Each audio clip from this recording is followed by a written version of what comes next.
obboleessa ko yookaan obboleettii ko jireenya Waaqayyo biraa ta'e hin barbaaddaa? Jireenya dhugaa isa Waaqayyo biraa ta'e barbaaddaa?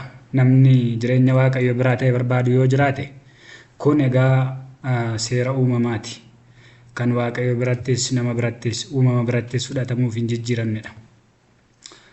Innis egaa namni Waaqayyo biraa jireenya barbaadu fuula Waaqayyo duratti qajeelaa ta'uun dirqamadha. Sababiin isaa cubbuun du'a waan dhaluuf jechuudha. Qajeelummaan ammoo jireenya namaaf kenna waan ta'eedhaaf. Egaa qajeelummaan ammoo amantii irraa hin dhaabata. Qajeelummaan Waaqayyo namaaf kennu seerarra otoo hin taane amantii irra hin dhaabata. Roomee boqonnaa 1:17 irratti yoo ilaalle qajeelummaan Waaqayyo namaaf kennu amantii irra hin dhaabbataadha. Gara amantiittis nama geessa. Kunis wangeela keessatti hin mul'ataadha. Akkuma caafamee jiru immoo namni amantiidhaan fuula Waaqayyo duratti qajeelaa ta'ee jireenya dhugaa hin jiraataadha.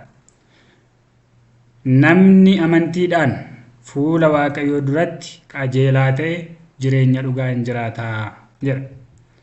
Kanaaf qajeelummaan amantiirra, amantiin ammoo dubbii Waaqayyoo irra hin dhaabataa jechuudha.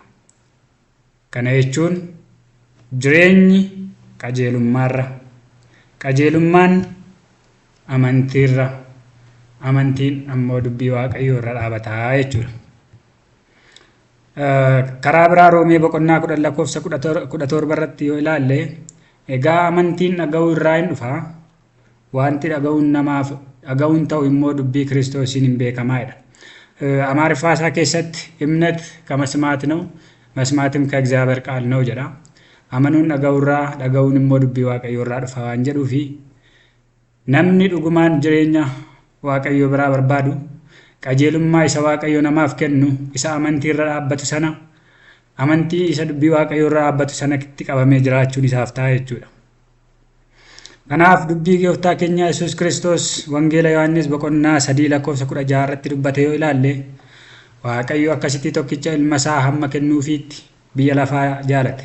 Inni immoo isatti kan amanu hundinuu jireenya bara baraa haa qabaatuuf malee haa baduuf miti. Waaqayyo biyya lafaatti farachiisuudhaaf miti. Biyya lafaa isaan haa fayyuuf ilma isaa biyya lafaatti erge malee. Ilma isaa kanatti kan amanu itti hin faradamu. Isatti kan hin amanne garuu maqaa tokkicha ilma Waaqayyootti waan hin amaniiniif ammumayyuu isatti faradameeraa jedha. Kanaaf Yesuus Kiristoositti amanuun jireenyicha akka qabaataniif sagalee Waaqayyoo amanachuun akkuma Roomee boqonnaa 10:17 irratti ilaalletti amanuun dhaga'uun dubbii Waaqayyoo irraa akkuma jedhu sagalee Waaqayyoo isa foon uffatee dhufe kana Kiristoos Yesuusiin amanachuun egaa Waaqayyoo biratti jireenya. Daandii biraan, kallattii biraan hin jiru jechuudha. Karaa biraa caafanni qulqullaa'aan Yesuus Kiristoos kanaanii inni hafuura jireenya kennu ta'ee jedha. Qorontos isa duraa boqonnaa 15:45 irratti caafanni qulqullaa'aan Addaam inni duraa foon lubbuu qabu ture. Addaam inni lammaffaa immoo hafuura jireenya kennu ta'eedha. Caafata qulqullaa'aa afaan Oromoo keessatti yeroo baay'ee akkaataa itti wantoonni hiikaman nama rakkisa. Addaam isa lammaffaa otoo hin taane Addaam inni boodaa jedha macaafa afaan Ingiliffaa fi Amaariffaa isaa yoo ilaaltani. የመጀመሪያው አዳም ስጋ የሚለብስ ሕይወት ያለው ነበር። የኋለኛው አዳም ግን ሕይወትን የሚሰጥ መንፈስ ሆነ። የጋ Waaqayyo ilmaan namootaaf jireenya yeroo kennu Kiristoos Yesuusiin kenneefi Kiristoos Yesuus kun immoo hafuura jireenya kennu ta'ee mul'ate jechuudha.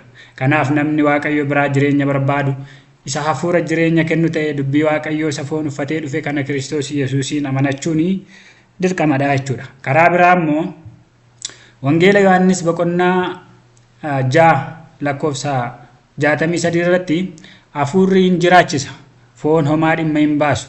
Dubbiin ani isinitti dubbadhu kun hafuura jireenya seedha.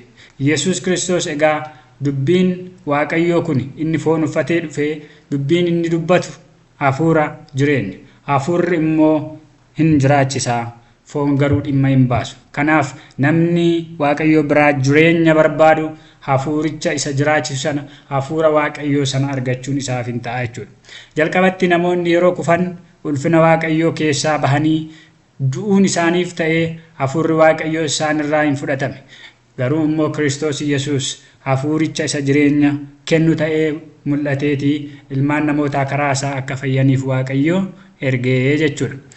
Ammas caafata qullaa keessatti Yohaannis boqonnaa 10:10 irratti akkuma gooftaan keenya Yesuus Kiristoos dubbatu, hattuun waan biraaf utuu hin ta'in hatuudhaaf, qaluudhaaf, balleessuudhaaf hin dhufti.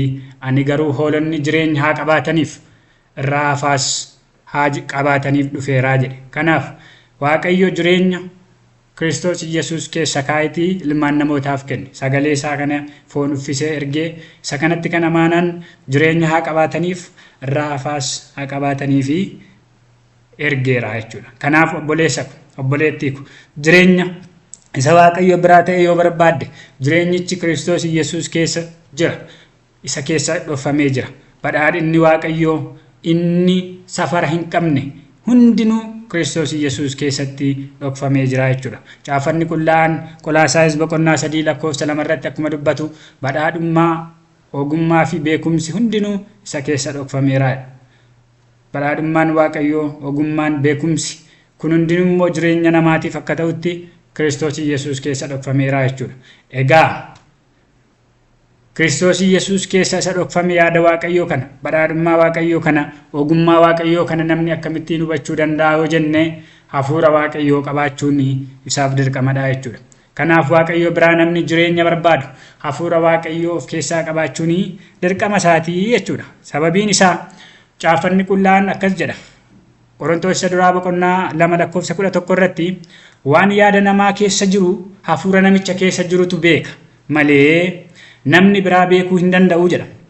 Akkasumas hafuura Waaqayyoo malee eenyullee yaada Waaqayyoo hin hubatudha. Kanaaf yaada Waaqayyoo ilmaan namootaaf yaadee qopheesse namni hubachuu kan danda'u, isa keessas deddeebi'ee jireenya dhugaa jiraachuu kan inni danda'u hafuura Waaqayyoo qabaachuun, hafuura Waaqayyoon gaggeeffamuun. Akkuma Roomee boqonnaa 8:14 irratti jedhu, warri hafuura Waaqayyootiin gaggeeffamanii jiraatan isaan ilmaan Waaqayyooti jedha.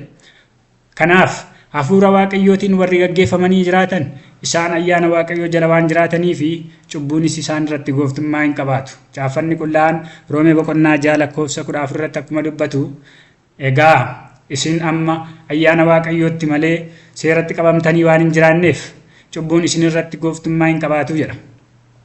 Egaa obboleessa ko, obboleettii ko, jireenya dhugaa isa Waaqayyo kennuu hin barbaadda yoo ta'e filannoo biraan hin jiru. As ilaaltee, achi ilaaltee, bitaa, mirga, haadhaaf baadhaan Waaqayyo qabatee kan dhufe hin jiru. Waaqayyo kan inni qabu Kiristoos Yesuus qofaadha. Kan inni sii kennus Kiristoos Yesuus qofaadha. Kanaaf jireenyi Waaqayyo biratti kan inni argamu dubbii Waaqayyo amanachuu fi Kiristoos Yesuusin qabaachuu qofaadha. Isiniin jedhaa nagaan Waaqayyoo hunduma keessaniif bakka jirtanitti ayyaanni isaas isiniif haa baay'atu. Shaaloom.